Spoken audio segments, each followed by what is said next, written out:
সবাইকে স্বাগত জানাচ্ছি নতুন একটি রেসিপি দেখার জন্য। আজকে আপনাদের সাথে শেয়ার করব সবচেয়ে বেশি স্বাদে টক ঝাল মিষ্টি জলপাই আচার তৈরির রেসিপি। এই জলপাই আচারটি তৈরি করা কিন্তু অনেক বেশি সহজ আর খেতেও অসম্ভব মজার হয়। আশা করি পুরো রেসিপিটি দেখবেন, আপনাদের কাছে রেসিপিটি অবশ্যই ভালো লাগবে। আমি এখানে একটি হাঁড়িতে 2 কেজি জলপাই ভালো করে ধুয়ে তারপরে এখানে নিয়েছি। এখন আমি পানি দিয়ে দিচ্ছি যেন জলপাইগুলো ডুবো থাকে এরকম পানি। তারপর চুলাটা অন করে দিয়েছি আর এখানে দিয়ে দিচ্ছি 1 চা চামচ হলুদ গুঁড়ো আর 1 চা চামচ লবণ। হলুদ গুঁড়ো এবং লবণটা দেওয়ার পর চুলাটা ফুল আঁচে রেখে আমি একটু নেড়ে মিশিয়ে নিচ্ছি আর জলপাইগুলো সিদ্ধ হয়ে যাওয়া পর্যন্ত অপেক্ষা করছি। 10 থেকে 12 মিনিটে জলপাইগুলো সিদ্ধ হয়ে যাবে। প্রায় 12 মিনিট পর আমাদের এখানে জলপাইগুলো কিন্তু সুন্দরভাবে সিদ্ধ হয়ে গিয়েছে আর জলপাইগুলো কিন্তু ঠিক এরকমভাবে ফেটে গিয়েছে, আর মানে জলপাইগুলো ভালোভাবে সিদ্ধ হয়েছে। এখন এই জলপাইগুলোকে একটা স্ট্রেনারে ছেঁকে নিব।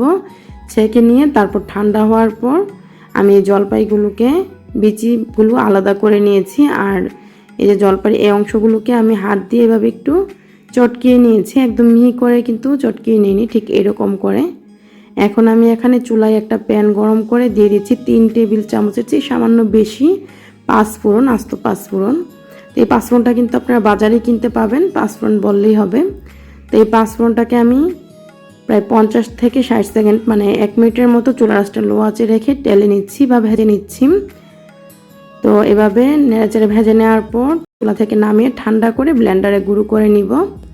আর এখানে আমি এখন 8-9টি শুকনা মরিচ ভেজে নিচ্ছি। শুকনা মরিচগুলোকে মচমচে করে ভেজে তারপর বোটা ফেলে দিয়ে ঠান্ডা করে ব্লেন্ডারে আমি আধা ভাঙা করে গুঁড়ো করে নিব।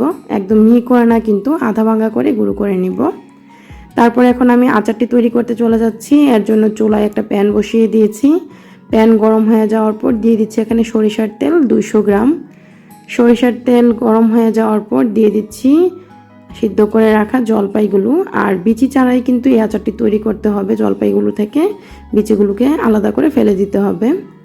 তো এখন সিদ্ধ করে রাখা জলপাইগুলো দেওয়ার পর নেড়েচেড়ে একটু মিশিয়ে নিচ্ছি। চুলার আঁচটা আমি এই পর্যায়ে মিডিয়াম আঁচে রেখেছি।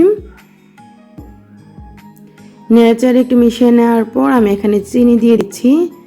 আমি এখানে চিনির পরিমাণটা মেজারমেন্ট কাপে 2 কাপ দিয়েছি। তারপর আমি চিনিটাকে নেড়েচেড়ে মিশিয়ে নিচ্ছি আর চিনিটা কিন্তু গলে যাবে কিছুক্ষণের ভিতরেই। আপনারা চাইলে চিনির পরিবর্তে এখানে গুড় দিয়েও এই আচারটি তৈরি করতে পারেন। তো এই যে দেখুন চিনিটা গলে গিয়ে অনেকটা কিন্তু নরম হয়ে এসেছে।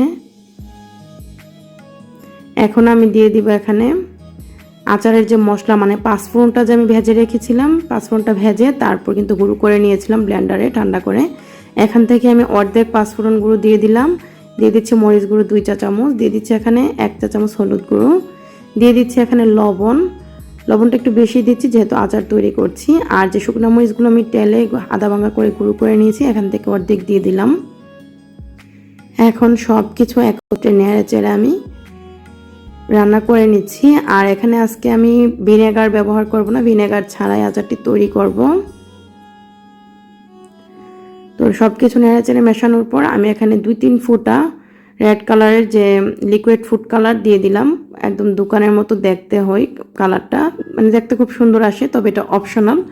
আপনারা চাইলে ফুড কালারটা দিতে পারেন, আবার না দিলেও কোনো সমস্যা নেই, স্বাদে কোনো হেরফের হবে না।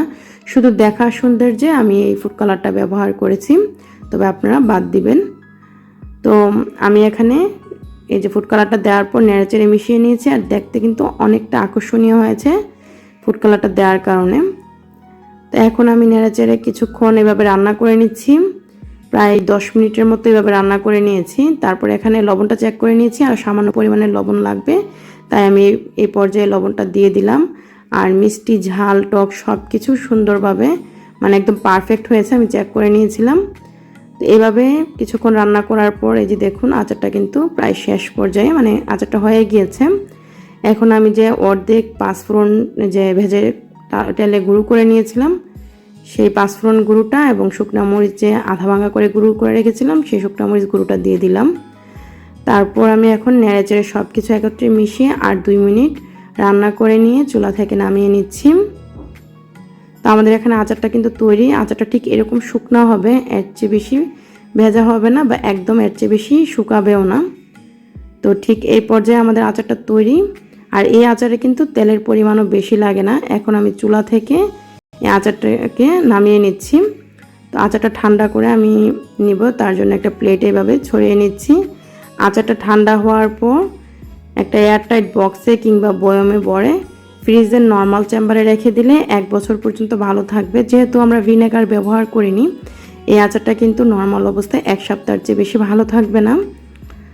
এই আচারটা খেতে অনেক বেশি মজার হয়। আপনারা যদি বাসায় একবার তৈরি করেন তাহলেই বুঝতে পারবেন। একবার বাসায় তৈরি করলে সবাই রিকোয়েস্ট করবে এই আচারটি বারবার তৈরি করতে, এতটাই মজার হয়।